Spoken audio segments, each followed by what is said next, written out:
हे कधीतरी वापरते. ब्लश ऑन मी कधी कधी हे वापरते.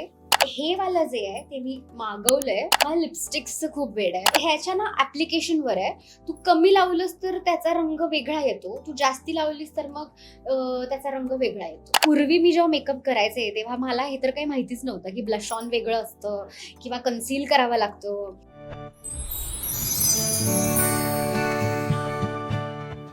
हाय हॅलो नमस्कार, मी तुमची हक्काची मैत्रीण साक्षी. आज आली आहे तू ही रे माझा मित्रच्या सेटवरती आणि तुमची लाडकी नम्रता माझ्यासोबत आहे. सॉरी. आणि कशी आहेस? मस्त. तू कशी आहेस? मस्त, खूप छान दिसतेस या लुकमध्ये. आता नवीन नवीन लग्न झाले, नवीन नवीन लुक आहे, कसं वाटतं? येस, नवीन नवीन साड्या आहेत. मला साड्यांची सवय नाहीये त्यामुळे मॅनेज करते गोष्टी.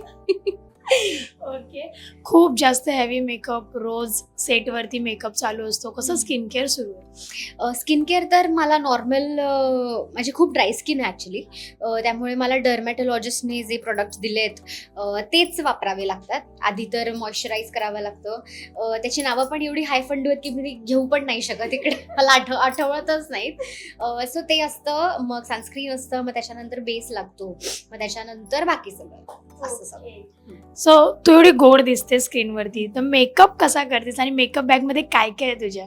माझ्या मेकअप बॅगमध्ये खूप काही आहेत, पण माझ्याकडे एवढे प्रोडक्ट्स आहेत, पण मी वापरताना खूप मोजके आणि माझे लाडके प्रोडक्ट्स तेच वापरते.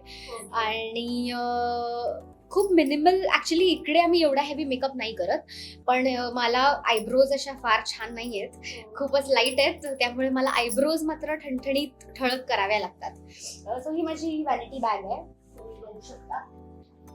ही अशी आहे. तर बेस तर आम्ही आमचे हे देतात दादा, त्यांचा वापरतो. मग बाकी हे कधीतरी वापरते, म्हणजे अगदीच खूप ड्राय स्किन झाली तर इमोलिन आहे, हे वापरते. मग त्याच्यानंतर ब्लश ऑन मी कधी कधी हे वापरते. आणि हे वाला जे आहे ते मी मागवलंय, अर्थ रिदम्स आहे.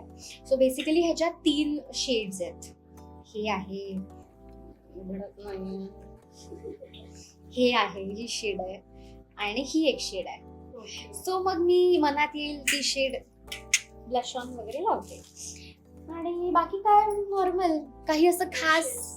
ब्रशेस तर जे आपले नॉर्मल असतात, बेसचा ब्रश वेगळा, कटिंगचा ब्रश वेगळा, ब्लश ऑनचा ब्रश वेगळा, शॅडोचा ब्रश वेगळा, हे असं सगळं. असं कोणतं प्रोडक्ट आहे ज्याशिवाय तुझा मेकअप इनकम्प्लीट आहे? मला लिपस्टिक्सचं खूप वेड आहे आणि लिपस्टिक्स माझ्याकडे असतात. इकडेच तुला दिसतील, ही आहे, ही आहे.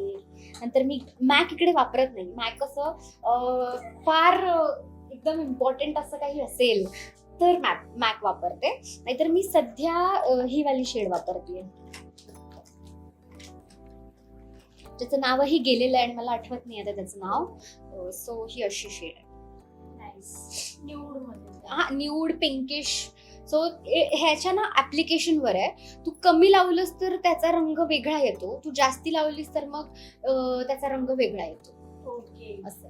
आपण ना असं मेकअपची पहिली सुरुवात होते लहानपणी किंवा कॉलेजमध्ये गेल्यानंतर, आणि पहिला मेकअप असतो जो थोडा फसलेलाच असतो किंवा काहीतरी वियर्ड होतं. तर तुझा पहिला मेकअपचा एक्सपिरियन्स कसा? तुला मी सांगू, मी ह्या सिरियलला, दिस इज द फर्स्ट सिरियल ज्याच्यात मी माझा मेकअप करते. नाही तर मी आतापर्यंत माझा मेकअप कधीच केला नव्हता. पण ह्या सिरियलमध्ये मला असं वाटलं की मी आता करू शकते. मी आता तेवढं मला येतंय किंवा माझ्या फेसला काय सूट होतंय, काय कटिंग सूट होतोय, ते त्याचा एक मला अंदाज आलाय. बट पूर्वी मी जेव्हा मेकअप करायचे तेव्हा मला हे तर काही माहितीच नव्हतं की ब्लश ऑन वेगळं असतं किंवा कन्सील करावं लागतं. तर मग हळूहळू मी शिकत गेले आणि हे करत गेले. पण लहानपणी माझी आई माझा मेकअप करायची आणि तिचा मेकअप म्हणजे लिपस्टिक, तिचा जो यूज लिपस्टिकचा होता तोच लिपस्टिक. ब्लश ऑनला ती लिपस्टिक लावणार, शॅडोला लिपस्टिक लावणार, मग इथे पण लिपस्टिक लावणार, सगळीकडे लिपस्टिक लावून माझा मेकअप डन, असा आई करायची. सो एवढ्या धमछाक होत राहते सेटवरती वगैरे, स्वतःला हायड्रेट कसं ठेवते? पाणी, जे मी नाही पित, पण माझ्या नवऱ्याने मला सांगितलंय खूप पाणी प्यायचं आणि मी ट्राय करते पाणी प्यायचं. बट मी नाही पित, पण मी पिणार पाणी पिणार. माझ्याकडून हायड्रेशनच्या टिप्स तुला नाही मिळणार, कारण की ॲज आय सेड की माझी स्किन खूप ड्राय आहे. सो मला ते हायड्रेट ठेवावं लागतं. ओके. असं आहे.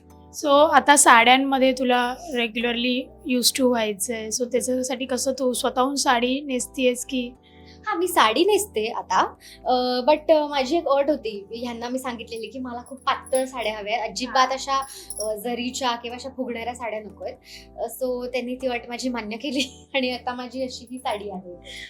बट मी अजूनही मॅनेजच करते. सो आजच माझा एक सीन होता ज्याच्यामध्ये मला खूप इकडून इकडे करायचं होतं आणि आजी तिकडे बसली आहे तिने मला पाहिलं आज पडताना. सो मी BTS मध्ये जे काय हसत मी कल्टी मारली आहे.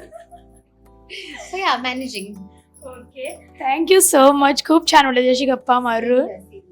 अशाच व्हिडिओसाठी मज्जा पिंकला सबस्क्राईब करा आणि हा व्हिडिओ तुम्हाला आवडला असेल तर लाईक करा, शेअर करा, कमेंट करा. थँक्यू. सबस्क्राईब करा. Yes, thank you.